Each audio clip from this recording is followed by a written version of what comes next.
Hi, Welcome to Sea Moon.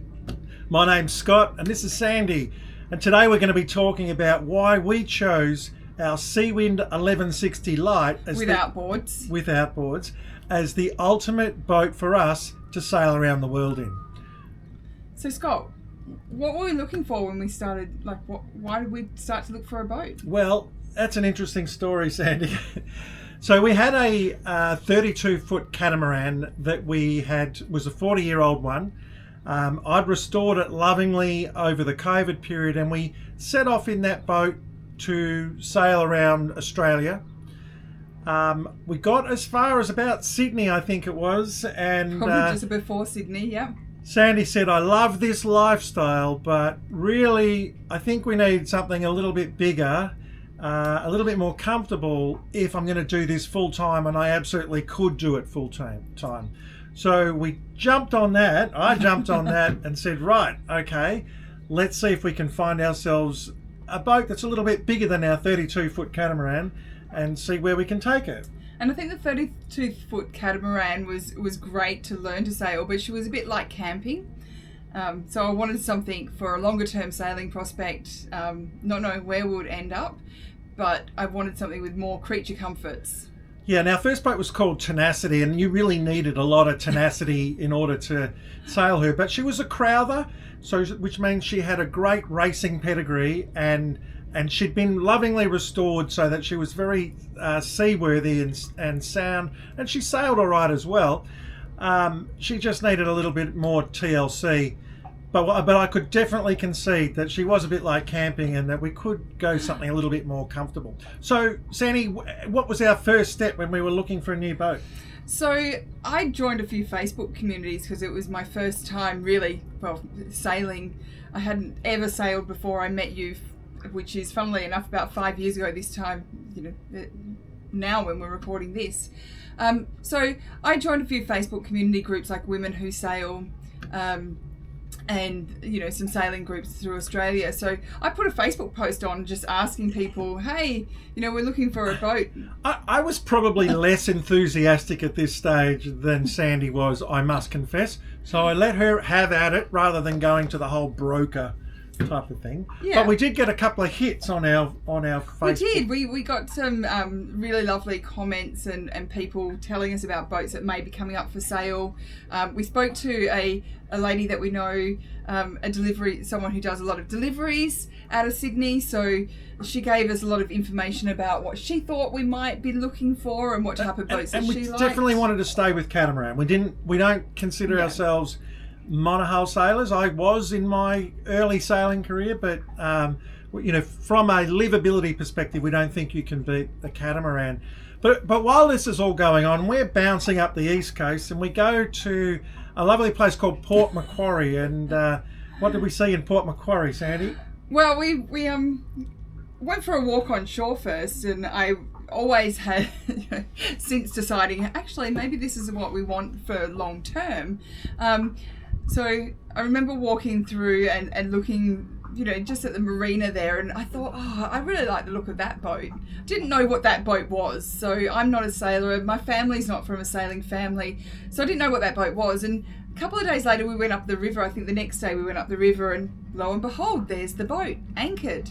And so we sailed past or motored past, whatever we were doing at the time, and waved to the people on this boat. As you do, you wave to complete strangers just because we like the boat. Now, the boat, by the way, turned out to be a Seawind 1260, and just a beautiful looking boat on the water of Port Macquarie. But we waved madly, and they waved madly they're back. our kind of people because they waved madly back, thinking, I'm not sure who these people are, but they clearly like us. So anyway, put that out of your thoughts. So I said to Scott, that's what I want. That's the type of boat. Now, I hadn't even stepped on that boat. No, realistically, I hadn't really stepped on many boats at that stage. But I knew that was a type of feel that I wanted for a boat. It certainly wasn't for sale, and it wasn't something that we were looking at. So we continued our journey, and then, lo and behold, we get into Yamba, a marina in there, and there they are, parked up. So coming back from the office, I believe, we were following a lady, and she happened to step on board this boat and turned around, and she was really friendly. We're really good friends with them now, funnily enough, but she's really friendly, and she said hello, and I said, oh, I feel like I'm stalking you because we saw you down in Port Macquarie, and I love your boat. And she said, well, come aboard. And my shoes were off before Scott could even say no. I was saying no. I as I say, I was on the fence about this whole new boat idea, and I knew that once she got onto a Seawind, I would be finished, and that's pretty much what happened, right? Yeah. So went on a bit of a tour of their boat. Lovely boat. Their boat is in charter, so not for sale. Still sailing happily with them down in Port Macquarie. So not the boat for us, but as we became friends over the next week, they told us about a friend or someone from the Seawind community that was actually selling their boat. It was a bit of a reluctant sale. Very reluctant sale, a labour of love to build a boat from scratch, and through some unfortunate family circumstances had to give up on the dream, and now had his boat up for sale in Brisbane. And she was around 18 months old at that stage, so it was a pretty brand new boat. Yeah, and it spent most of that time getting ready. Spoiler alert, that was the boat that we're sitting on right now. So, but we didn't start there. We did dutifully look at another couple of boats in the Gold Coast. But I guess, look, Scott, you're an accountant, so Yep. let's talk a bit about budget, because I'll just spend every last cent. But we had to have some discussions around budgets and realistic long-term cruising. We had left our lives. We had sold everything and moved on to our 32-foot catamaran. But we didn't have an abundance of cash on us, but we had a budget, if we could manage it at the very far edge of it, around about 800,000 Australian dollars. So I guess you could say around about 500,000 US dollars. So it was definitely not like we were in the market for a brand new Fontaine Peugeot or Outremer. That definitely wasn't on our target, and if it was somewhat newer, it had to be somewhat smaller. Yeah, so I guess that's what we were looking for, was something that was, and we had started looking for those older type boats. So the boats more within our price range, around 350 Aussie. That was around the price range we started to really look at. But when we were told about Sea Moon, my little eyes lit up, obviously, at the possibility of, well, what maybe that boat could bring us. So in some ways, we met we met some lovely people that were selling their boats. We had a look at a small lagoon, 38, I think it was. It might have been a 40. And it was quite old. It was probably 10, 15 years old. That's not that old, but 10 or 15 years old. But she didn't quite have the kind of feel. She was very boxy, because she wasn't the new model lagoons, and she had the lots of windows, that small windows on the front. Home for me. Wasn't quite what we were looking for. We didn't think. And then we had another look at a boat that I kind of fell in love with. It was the big brother of Tenacity, because it was a Loch Crowther design boat. This guy had built it lovingly for his family. It was 20 years old, quite a big boat. I think it was about a 48-footer, and had massive hulls, deep hulls that had a storeroom in one and a full workshop in the other. And the family had lived on it for 25 years, so and it was impeccable. There was not a thing that wasn't on that boat. Everything was meticulously maintained. She was gorgeous. Yeah. She wasn't my home. I mean, she did have some problems, but notwithstanding those, we didn't get quite past that. And she was around about the midway point of our budget. So, but I could concede that if Sandy wasn't happy with it, then that wasn't going to really go too far. And I think that's what you need to weigh up as well as a couple, is you're really into the sailing and want that sailing experience. I love the sailing now, but I wanted home. This was going to be my long-term home, so I needed something that felt comfortable and that I was comfortable in. At this stage, we'd been non-stop going from Melbourne up to the Gold Coast and soon into Brisbane, And, you know, we'd heard stories, oh, well, your 90% plus of your time is spent on anchor. And I didn't believe it back then. I definitely believe it now. So definitely pleased that we picked a boat that's also very comfortable on anchor as well as good sailing as well. So I guess fast forward to Brisbane. Yeah, well, so we sailed or motor sailed up into Brisbane, into the Manly Harbour where this boat was for sale. And what happened?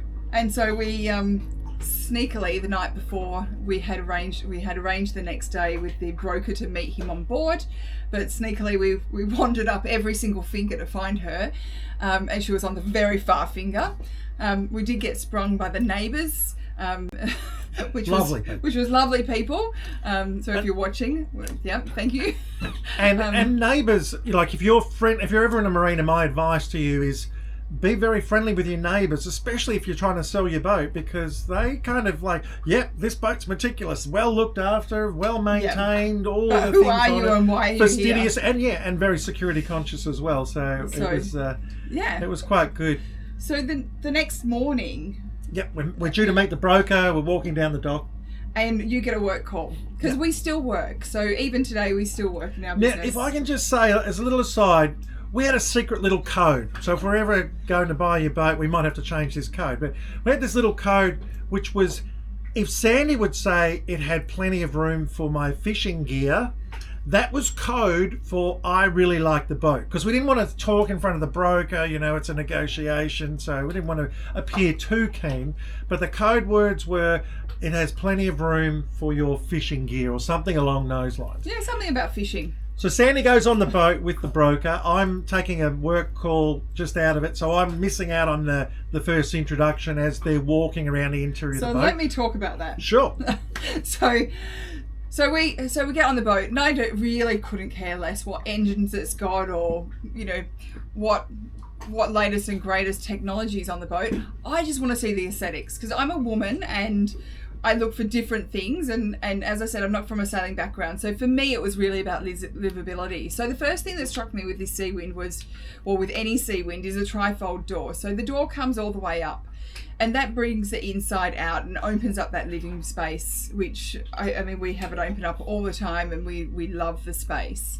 So that was great. It was a light boat, so our colour scheme is, we've got these great big panoramic windows for a start, but everything's quite light and bright. So some of the other Seawinds, the deluxe Seawinds, have the wood grain, where I'm more aesthetically pleased by light, bright greys and creamy colours.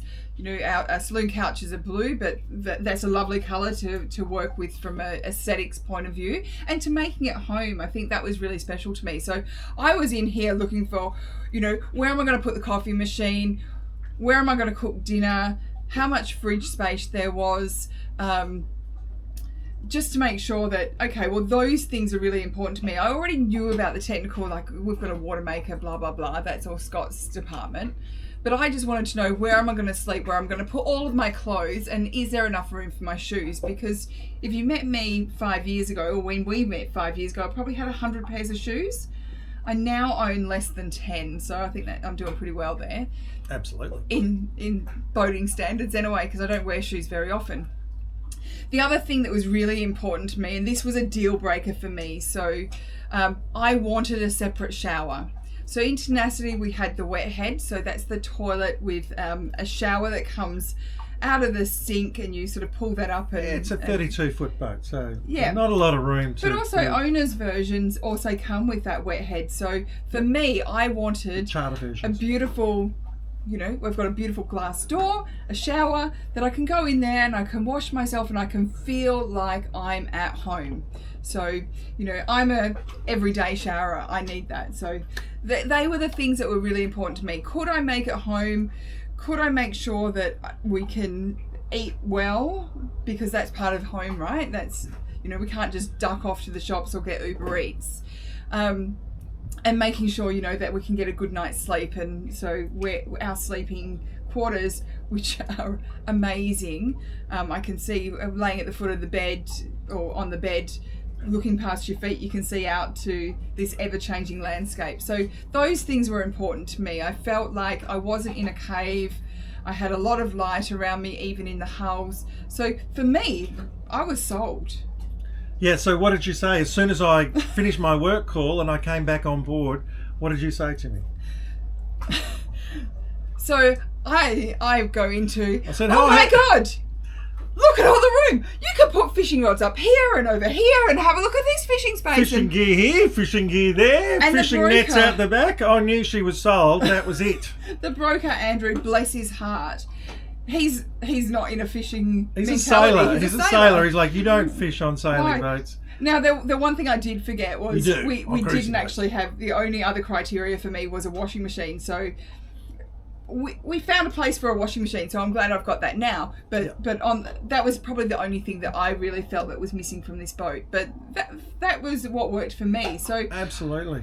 Scott, over to Scotty, like there's fishing gear everywhere on this boat. So bless her heart, and it's absolutely important. There was no point going into the technical things about this boat if my good lady wife Sandy wasn't as impressed with the livability of the boat right off the bat, and she was, especially since she'd seen the slightly bigger 1260. This is an 1160, so 11.6 meters, 38 feet boat. It's still a small catamaran, but very, very voluminous on the inside and sails well as well.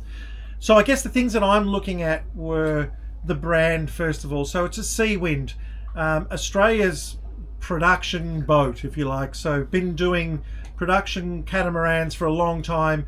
In the charter regions of Australia, Seawinds are by far the most popular boat that you'll see out in the Whitsundays and other charter areas of Australia.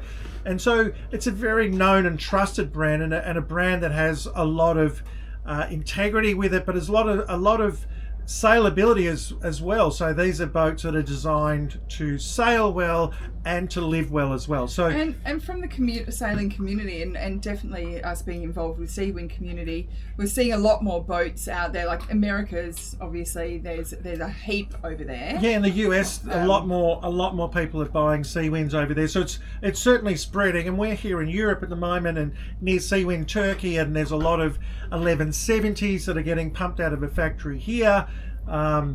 The 1270s coming from Vietnam, that's starting production soon, but there's a lot of 1260s, 1160s, thousands. Or Seawind's got a very, very good brand for a boat that you can live on and sails well. So that was the first thing. Was it in our budget? It was right at the very edge of our budget, but especially because this boat was only less than 2 years old, still came with a lot of the manufacturer's warranties with it. That was transferred to us as new owners. So we knew that, but it'd also been through that warranty period as well, which we thought was fantastic, because we know from watching other YouTube videos, and especially if you're at an early hull number, ours is not an early number, so it's a 151, I think, 151st Seawind 1160 that they've built. But the often there's warranty problems with new boats, just things go wrong in the production. This boat particularly had a problem with the window seals, so the windows had to be all taken out and replaced, and that was all done by the previous owner, so we didn't have to do any of that warranty work whatsoever. So we weren't really looking for that. a new boat. We weren't looking for... No. We didn't set out to say, look, we want a boat that's a couple of years old. We really set out looking for a boat that was... The best value, yeah. The best value for us. If we had found a boat that was a performance catamaran that had good livability, that was in our budget but was 10 years old, that might have been okay. But we felt this one was just a gift horse, so we really wanted to. And the other consideration with the budget, when you do buy an older boat, you do have to, and we did this with Tenacity, we poured a lot of money into Tenacity that we never recoup, but she was a labour of love, so we wanted to get out there and sail. I only had another 60,000 to spend, and she would have been... The new owner lovingly put new engines in her, and I'm sure has rebuilt some hatches that I would have done as well. So, but yes, making her worth exactly $0 extra. But exactly, labour of love. But definitely, we knew that this boat, this Seawind 1160, was ready to go, ready for adventure. One of the things that we discovered or been introduced to the notion of along the way, our trip up Australia, was this notion of catamarans with outboard motors. And we were used to our 32-foot catamaran had diesel engines. And so I knew I'd done the courses, I knew how to maintain them, I knew how to check for them start up and all the issues that they might have had. Well, I think we went through a fair few issues with those old engines. So I was a bit unsure about the outboards because I'm not experienced in outboards and how they would go. Also a little concerned they're more inboard, so they don't sit out of in the rudders. I won't go into the complete detail, but they have a lot of advantages in terms of being able to put new ones in rather than, they're a lot cheaper than diesel motors. And if they can work, then they can work. So I was okay. I was on the fence about diesels versus outboards. That was probably one of the areas I was thinking about. But by having outboards, it actually gave us a lot more space. So instead of diesel inboards, we have a sail locker, and on one hull, and the other hull we have our water maker and a small portable generator. So it swings and roundabouts, and we think, all in all, we'll see if we can sail her around the world. That's our quest now.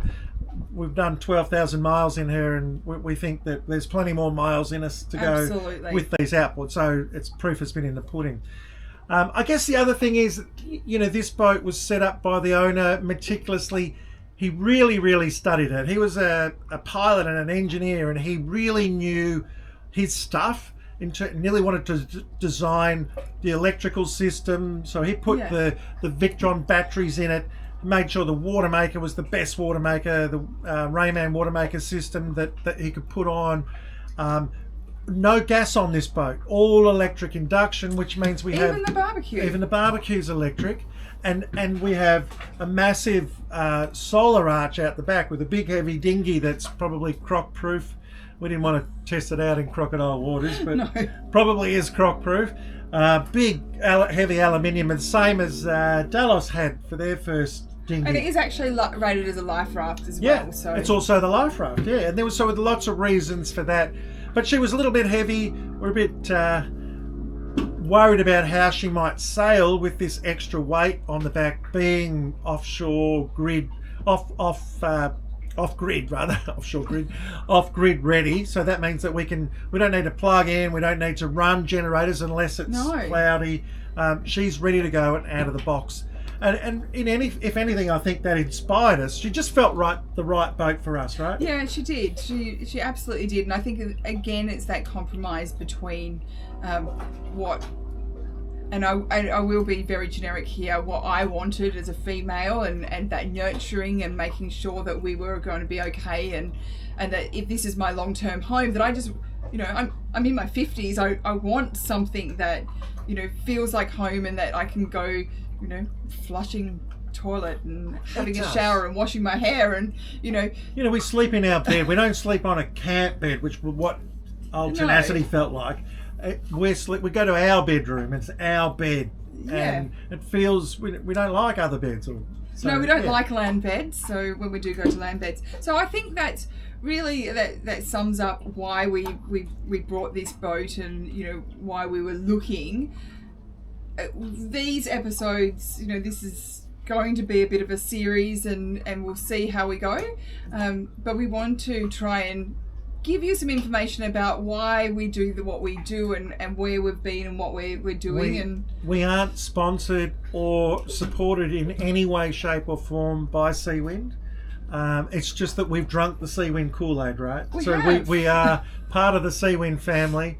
They have been good to us, and we will talk about that as we get through, because I think it's really important that when you're buying a boat, it's not just a boat. Sometimes you're buying into a whole different lifestyle and community. So so welcome to Sea Moon, and we hope to see you again soon. Thanks very much. If you like this and you found some value, I guess you can do the like and subscribe thing. We'd really appreciate it.